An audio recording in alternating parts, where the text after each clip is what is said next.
ನಮಸ್ತೆ ವೀಕ್ಷಕರೇ, ಅಶ್ವಮಂದಿರಕ್ಕೆ ಸ್ವಾಗತ. ಕೃಷ್ಣ ಜನ್ಮಾಷ್ಟಮಿ ಸಂಭ್ರಮದ ಸಡಗರದ ಹಬ್ಬ. ಅಬಾಲ ವೃದ್ಧರವರೆಗೂ ಈ ಹಬ್ಬವನ್ನ ಸಂಭ್ರಮದಿಂದ ಆಚರಣೆ ಮಾಡ್ತಾರೆ.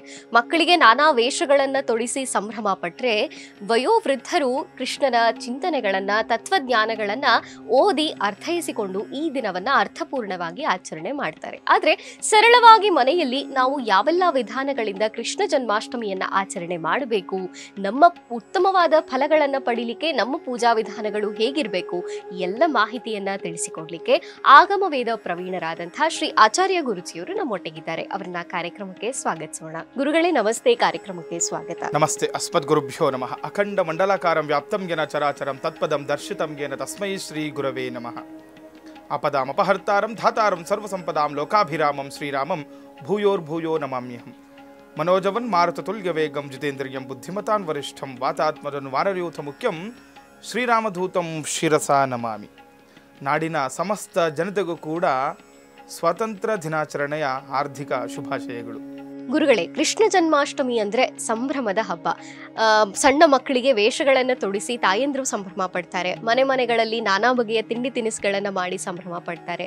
ಜೊತೆಗೆ ಶಾಲಾ ಕಾಲೇಜುಗಳಲ್ಲಿ ಬೇರೆ ಬೇರೆ ಕಾಂಪಿಟೇಷನ್ಸ್ಗಳಿರುತ್ತೆ. ಅದರ ಜೊತೆಗೆ ಜ್ಞಾನಿಗಳು, ಓದಿಕೊಂಡವರು ಕೃಷ್ಣನ ಭಗವದ್ಗೀತೆಗಳನ್ನ, ಚಿಂತನೆಗಳನ್ನ ಹೇಳಿ ಅರ್ಥೈಸಿಕೊಂಡು ಈ ದಿನವನ್ನ ಆಚರಣೆ ಮಾಡ್ತಾರೆ. ಆದ್ರೆ ಮನೆಯಲ್ಲಿ ಸರಳವಾಗಿ ನಾವು ಪೂಜೆ ಮಾಡಿ ಕೃಷ್ಣನ ಅನುಗ್ರಹಕ್ಕೆ ಪಾತ್ರರಾಗೋದು ಹೇಗೆ, ನಮ್ಮ ಪೂಜಾ ವಿಧಾನಗಳು ಹೇಗಿರ್ಬೇಕು ಗುರುಗಳೇ? ನೋಡಿ, ತುಂಬಾ ವಿಶೇಷವಾಗಿರುವಂತಹ ದಿನ ನಾಳೆ ಬರುವಂಥದ್ದು. ನಾವು ಈ ಕೃಷ್ಣಾಷ್ಟಮಿ ಬಗ್ಗೆ ಮಾತಾಡ್ತಾ ಇದ್ದೀವಿ. ಕೃಷ್ಣಾಷ್ಟಮಿ ಬಂತು ಅಂತಂದ್ರೆ ಮನೆಯಲ್ಲಿ ಎಲ್ಲ ಹೆಣ್ಣು ಮಕ್ಕಳಿಗಾಗ್ಲಿ ಗಂಡು ಮಕ್ಕಳಿಗಾಗ್ಲಿ ಎಲ್ಲರಿಗೂ ಕೂಡ ಒಂಥರ ಸಡಗರ ಸಂಭ್ರಮದಿಂದನೇ ಆಚರಣೆ ಮಾಡ್ತಾರೆ. ಎಷ್ಟೋ ಕಡೆ ನೋಡಿ, ಗಂಡು ಮಕ್ಕಳಿಗಾಗ್ಲಿ ಅಥವಾ ಹೆಣ್ಣು ಮಕ್ಕಳಿಗಾಗ್ಲಿ ಎಷ್ಟೋ ಕ್ರೀಡೆಗಳನ್ನ ಆಯೋಜನೆ ಮಾಡಿರ್ತಾರೆ ಕೃಷ್ಣನಿಗೋಸ್ಕರ. ಮತ್ತು ಮಕ್ಕಳಲ್ಲಿ ನೋಡಿ, ನಿಮ್ಮ ಯಾರು ಇರ್ತಾರೆ ಈಗ, ಅವ್ರ ಮಕ್ಕಳಲ್ಲಿ ಕೂಡ ಆ ಒಂದು ಕೃಷ್ಣನನ್ನ ವೇಷವನ್ನು ಹಾಕಿ ನೋಡುವಂಥದ್ದು. ಹಾಗಾಗಿ ನೋಡಿ, ಎಲ್ಲ ಒಂದು ಜಾತಿ ಧರ್ಮ ಯಾವುದನ್ನು ನೋಡ್ದಲೇ ಆಚರಣೆ ಮಾಡ್ತಾರೆ ಈ ಒಂದು ಹಬ್ಬವನ್ನ. ನಾವು ಸಾಮಾನ್ಯವಾಗಿ ನೋಡ್ತೀವಿ, ಅನ್ಯ ಜಾತಿಯರು ಕೂಡ, ಅನ್ಯ ಧರ್ಮದವರು ಕೂಡ ಕೃಷ್ಣನ ವೇಷ ಹಾಕಿ ಬಂದಿರುವುದು ನಾವು ಎಷ್ಟೋ ನೋಡಿರ್ತೀವಿ ನಮ್ಮ ಕಣ್ಣಲ್ಲಿ. ಇನ್ನು ಈ ಹಬ್ಬವನ್ನು ನಮ್ಮ ದೇಶದಾದ್ಯಂತ, ಭಾರತ ದೇಶದಾದ್ಯಂತ, ಈಗ ದಕ್ಷಿಣ ಭಾಗದಲ್ಲಿ ಆಗ್ಬೋದು, ಉತ್ತರ ಭಾಗದಲ್ಲಿ ಆಗ್ಬೋದು, ಎಲ್ಲ ಕಡೆನೂ ಆಚರಣೆ ಮಾಡ್ತಾರೆ. ಇದನ್ನು ಮೀರಿ ಅಂತಂದರೆ ವಿದೇಶಗಳಲ್ಲಿ ಕೂಡ ಇದನ್ನು ಆಚರಣೆ ಮಾಡ್ತಾರೆ. ಸಾಮಾನ್ಯವಾಗಿ ಕೃಷ್ಣ ಭಜನೆ ನಡೀತಾ ಇರುತ್ತೆ, ಕೃಷ್ಣೋತ್ಸವಗಳು ನಡೀತಾ ಇರುತ್ತೆ, ಎಲ್ಲ ಕೂಡ ನಾವು ನೋಡಿರ್ತೀವಿ. ಈ ದಿನದ ವಿಶೇಷತೆ ಅಂತ ನೋಡಿದಾಗ ನೋಡಿ, ದ್ವಾಪರ ಯುಗದಲ್ಲಿ ಕೃಷ್ಣ ಬಂದಿರುವಂಥದ್ದು. ಯಾಕಂದರೆ ಈಗ ಮೂರು ಒಂದು ಅವತಾರಗಳನ್ನು ಒಂದು ಸಂಹಾರ ಮಾಡಲಿಕ್ಕೆ ಕೃಷ್ಣನ ಇದಾಗುತ್ತೆ. ಯಾಕಂದರೆ ಈಗ ದ್ವಾರಪಾಲಕರು ಜಯ ವಿಜಯರಿಗೆ ಒಂದು ಶಾಪಗ್ರಸ್ತರಾಗಿ ಭೂಲೋಕಕ್ಕೆ ಅವರು ಬಂದಾಗ ಅವ್ರಿಗೊಂದು 3 ಜನ್ಮದಲ್ಲಿ ಕೆಲವೊಂದು ಒಂದು ಅವತಾರಗಳ ಎತ್ತಿ ಅಲ್ಲಿ ರಾವಣ ಕುಂಭಕರ್ಣ ಆಗ್ಬೋದು, ಶಿಶುಪಾಲ ದಂತವಕ್ತ್ರ, ರಾವಣ ಕುಂಭಕರ್ಣ, ಶಿಶುಪಾಲ ದಂತವಕ್ತ್ರ, ಹಿರಣ್ಯಾಕ್ಷ, ಹಿರಣ್ಯಕಶ್ಯಪು, ಈ ರೀತಿ 3 ಅವತಾರಗಳಲ್ಲಿ ಅವರಿಗೆ ಜಯ ವಿಜಯರಿಗೆ ಶಾಪಗ್ರಸ್ತರಾಗಿರ್ತಾರೆ. ಸನಕ, ಸನಂದ, ಸನತ್ ಕುಮಾರ, ಈ ರೀತಿ ಬ್ರಹ್ಮನ ಮಾನಸ ಪುತ್ರರಿಂದ ಶಾಪಗ್ರಸ್ತರಾಗಿ ಈ ರೀತಿ ತೊಂದರೆಗೊಳಗಾಗಿರ್ತಾರೆ. ಹಾಗಾಗಿ ಈ ಕೃಷ್ಣ ದ್ವಾಪರ ಯುಗದಲ್ಲಿ ಕೃಷ್ಣನ ಅವತಾರ ಆಗುತ್ತೆ. ನೋಡಿ, ಕೃಷ್ಣನ ಅವತಾರನೇ ತುಂಬ ವಿಶೇಷ. ನಮಗೆಲ್ಲ ಗೊತ್ತು ಕೃಷ್ಣನ ಅವತಾರ ಆಗಿರುವಂಥದ್ದು ಸೆರೆಮನೆಯಲ್ಲಿ ಅಂತ. ಯಾಕಂದರೆ ಅವನು ಹುಟ್ಟಿದಾಗಲೇ ಗೊತ್ತಾಗಿರ್ತಾನೆ ಕಂಸನಿಗೆ, ಈ ಮಗುವಿಂದ ನನಗೆ ತೊಂದರೆ, ನನ್ನ ಮರಣ ಉಂಟಾಗುತ್ತೆ ಅಂದಾಗ ಏನು ಮಾಡ್ತಾನೆ ಅವನು, ಆ ಮಗು ಹುಟ್ಲಿಕ್ಕೆ ಬಿಡಬಾರ್ದು ಅಂತೇಳಿ ಸೆರೆಮನೆಯಲ್ಲಿ ಇಟ್ಟು ನೋಡ್ಕೊಳ್ತಾ ಇರ್ತಾನೆ. ಆ ರೀತಿ ಇರುವಂತಹ ಸಂದರ್ಭದಲ್ಲಿ ಕೃಷ್ಣ ಜನನ ಆಗಿರುವಂಥದ್ದು. ಜನನೇ ತುಂಬ ವಿಶೇಷ ಅಲ್ವಾ, ಎಲ್ಲರಿಗೂ ಗೊತ್ತಿರುವಂಥ ವಿಚಾರ. ಹಾಗಾಗಿ ಈ ದಿನ ಯಾರು ಈ ಕೃಷ್ಣಾಷ್ಟಮಿಯನ್ನು ಆಚರಣೆಯನ್ನು ಮಾಡ್ತಾರೆ, ಏನು ಫಲ ಸಿಗುತ್ತೆ ಅಂತ ತಿಳ್ಕೊಳ್ಬೇಕು. ನಮ್ಗೆ ಸಾಮಾನ್ಯವಾಗಿ ಗೊತ್ತು, ಏನಾದರೂ ನಮಗೆ ಮಕ್ಕಳಾಗ್ತಾ ಇಲ್ಲ ಅಂತಂದರೆ ಸಂತಾನ ವೇಣುಗೋಪಾಲ ಪೂಜೆಯನ್ನು ಮಾಡಿಸ್ತೀವಿ, ಸಂತಾನ ವೇಣುಗೋಪಾಲ ವ್ರತವನ್ನು ಮಾಡಿಸ್ತೀವಿ. ನೋಡಿ, ಯಾರಿಗೆ ಮಕ್ಕಳಿಲ್ಲ, ಈಗ ನೋಡಿ, ಈಗ ಮದುವೆ ಆಗಿರುತ್ತೆ, ಎಷ್ಟೋ ವರ್ಷ ಆಗಿರುತ್ತೆ, ಸಂತಾನ ಆಗ್ತಾ ಇರಲ್ಲ. ಇನ್ನು ಕೆಲವರು ನನಗೆ ಗಂಡು ಸಂತಾನನೇ ಬೇಕು ಅಂತ ಕೂತ್ಕೊಂಡ್ಬಿಟ್ಟಿರ್ತಾರೆ.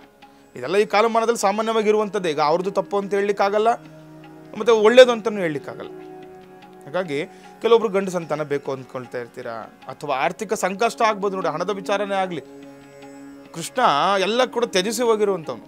ಕೃಷ್ಣನ ಹತ್ರ ಎಲ್ಲ ಅಷ್ಟೈಶ್ವರ್ಯನೂ ಕೂಡ ಇತ್ತು. ನೋಡಿ, ಈಗ ಅವನು ಸ್ನೇಹಿತನಾಗಿರುವಂಥವನಿಗೆ ಎಷ್ಟು ಧಾರೆ ಎರೆದುಕೊಟ್ಟ ಸುಧಾಮನಿಗೆ. ಆ ರೀತಿ ಮನಸ್ಥಿತಿ ಇರುವಂಥದ್ದು, ಆ ರೀತಿ ಇರುವಂತಹ ದೇವರು ನಮಗೆ ಪ್ರತ್ಯಕ್ಷವಾಗಿ ನಮ್ಗೆ ನೋಡಿ, ಆ ದೇವರು ಕೃಷ್ಣನ ಇರೋ ದೇವಸ್ಥಾನಗಳಿಗೆ ಹೋಗ್ಬಿಟ್ರೆ ಎಷ್ಟು ನಮಗೆ ಮನಸ್ಸಿಗೆ ನೆಮ್ಮದಿ ಆಗುವಂಥದ್ದಾಗುತ್ತೆ. ಹಾಗಾಗಿ ಈ ದಿನ ನೀವು ಮನೆಯಲ್ಲಿ ಏನಾದರೂ ಈಗ ಕೃಷ್ಣನ, ಈಗ ಅಂಬೆಗಾಲ್ ಕೃಷ್ಣ ಅಂತ ಹೇಳ್ತಾರೆ, ಅಂಬೆಗಾಲ್ ಕೃಷ್ಣ ಇಟ್ಟು ಪೂಜೆ ಮಾಡ್ಬೋದು.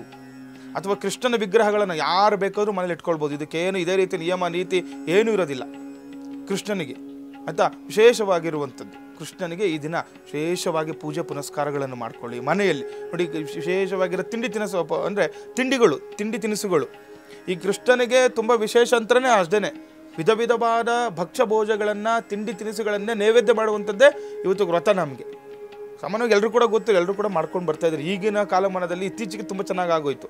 ಕೃಷ್ಣಾಷ್ಟಮಿ ಅಂತಂದರೆ ಎಲ್ಲರೂ ಕೂಡ ಮನೆಗಳಲ್ಲಿ ಮಾಡೇ ಮಾಡ್ತಾರೆ. ಹಾಗಾಗಿ ಕೃಷ್ಣನಿಗೆ ತುಂಬ ವಿಶೇಷವಾಗಿ ಒಂದು ಅಲಂಕಾರ ಮಾಡ್ಕೊಳ್ಳಿ, ಮನೆಯಲ್ಲಿ ಒಂದು ಮಂಟಪವನ್ನು ರಚನೆ ಮಾಡ್ಕೊಳ್ಳಿ, ಒಂದು ಕ್ಷೀರಾಭಿಷೇಕ ಮಾಡಿ. ನಿಮ್ಗೆ ಅವಕಾಶ ಇತ್ತು ಅಂದರೆ ಪಂಚಾಮೃತ ಅಭಿಷೇಕ ಮಾಡಿ. ಏನಿಗೆ ಒಂದು ವಿಗ್ರಹಕ್ಕೆ, ಕೃಷ್ಣನ ವಿಗ್ರಹಕ್ಕೆ ಪಂಚಾಮೃತ ಅಭಿಷೇಕ ಮಾಡುವಂಥದ್ದು, ಕ್ಷೀರಾಭಿಷೇಕ ಮಾಡುವಂಥದ್ದು. ಕೃಷ್ಣನಿಗೆ ನೋಡಿ, ಪೂಜೆ ಎಲ್ಲ ಆದಮೇಲೆ ರಾತ್ರಿ ಸಮಯದಲ್ಲಿ ಅದನ್ನು ತೊಟ್ಟಲಲ್ಲಿ ಹಾಕಿ ನಾವು ತೂಗಬೇಕು. ಇದು ತುಂಬ ವಿಶೇಷ. ನೀವು ವ್ರತದ ಒಂದು ಸಂಕಲ್ಪ ಇದು. ಹಾಗಾಗಿ ಈ ವ್ರತ ಮಾಡುವಾಗ ನೀವು ಬೆಳಗ್ಗೆ ಪ್ರಾತಃ ಕಾಲದಲ್ಲಿ ಮಾಡ್ಬೋದು, ಕೆಲವರು ಸಾಯಂಕಾಲ ಕೂಡ ಈ ವ್ರತವನ್ನು ಆಚರಣೆ ಮಾಡ್ತಾರೆ. ಈ ವ್ರತವನ್ನು ಮಾಡಿ ಅಕ್ಕಪಕ್ಕದವ್ರನ್ನ ಕರೆದು ಅವ್ರಿಗೆಲ್ಲ ವಿಶೇಷವಾಗಿರುವಂತಹ ನೈವೇದ್ಯ ಆಗಿರುವಂಥ ತಿಂಡಿ ತಿನಿಸುಗಳನ್ನು ಕೊಡುವಂಥದ್ದು ಮಾಡ್ಕೊಳ್ಳಿ. ನಿಮ್ಗೇನಾಗುತ್ತೆ, ಇದರಿಂದ ಶುಭಪ್ರದ ಆಗುತ್ತೆ.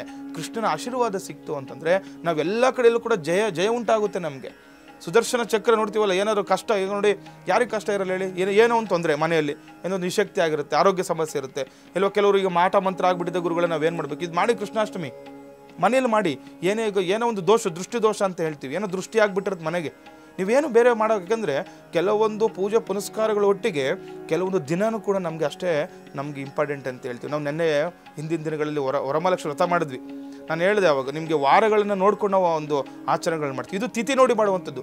ಕೃಷ್ಣ ಅಷ್ಟಮಿ ಯಾವತ್ತು ಬರುತ್ತೆ, ಇದಕ್ಕೇನು ಇಂಥ ವಾರ ಅಂತ ನೋಡಲ್ಲ ನಾವು. ಕೃಷ್ಣಾಷ್ಟಮಿ ಯಾವತ್ತು ಬರುತ್ತೋ ಅಷ್ಟಮಿ ದಿನನೇ ನಾವು ಮಾಡುವಂಥದ್ದು.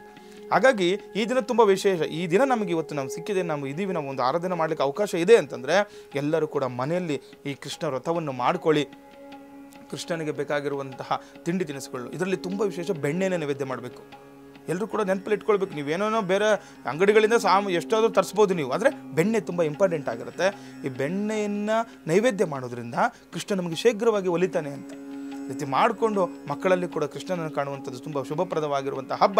ಈ ಹಬ್ಬದಿಂದ ಸಂತಾನ ಪ್ರಾಪ್ತಿ ಆಗುತ್ತೆ, ಆರ್ಥಿಕ ಸಂಕಷ್ಟದಿಂದ ದೂರ ಆಗ್ತೀರಾ, ಮನೆಗಳಲ್ಲಿ ಎಲ್ಲ ವ್ಯಸನಗಳಿಂದ ದೂರ ಆಗ್ತಾರೆ, ಯಾವುದೇ ಒಂದು ಆರೋಗ್ಯ ಸಮಸ್ಯೆಗಳಿದ್ರೂ ಕೂಡ ದೂರ ಆಗ್ಬೋದು. ಈ ರೀತಿ ಮನೆಗಳಲ್ಲಿ ಮಾಡಿಕೊಂಡಾಗ ಇದ್ರ ಜೊತೆ ಎಲ್ಲಾದರೂ ನಿಮಗೆ ಕೃಷ್ಣನ ದೇವಸ್ಥಾನ ಅಕ್ಕಪಕ್ಕದಲ್ಲಿದ್ದರೆ ಅಲ್ಲಿ ಹೋಗಿ ಒಂದು ತೀರ್ಥ ಸೇವನೆ ಮಾಡ್ಕೊಂಡು ಬನ್ನಿ.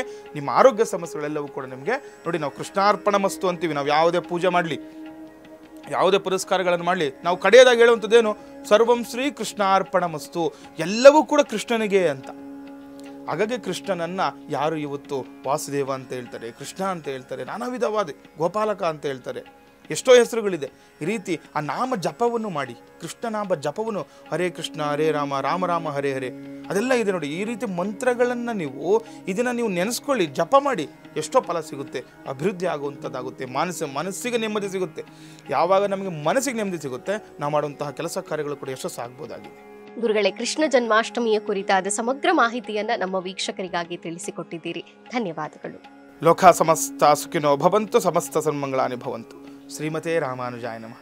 ವೀಕ್ಷಕರೇ, ಮತ್ತೊಮ್ಮೆ ತಮ್ಮೆಲ್ಲರಿಗೂ ಕೂಡ ಕೃಷ್ಣ ಜನ್ಮಾಷ್ಟಮಿಯ ಹಾರ್ದಿಕ ಶುಭಾಶಯಗಳನ್ನು ತಿಳಿಸ್ತಿದ್ದೇವೆ. ಇಂಥ ವಿಶೇಷ ಮಾಹಿತಿಗಾಗಿ, ವಿಶೇಷ ಸಂಗತಿಗಾಗಿ ನೋಡ್ತಾ ಇರಿ ಅಶ್ವಮಂದಿರ.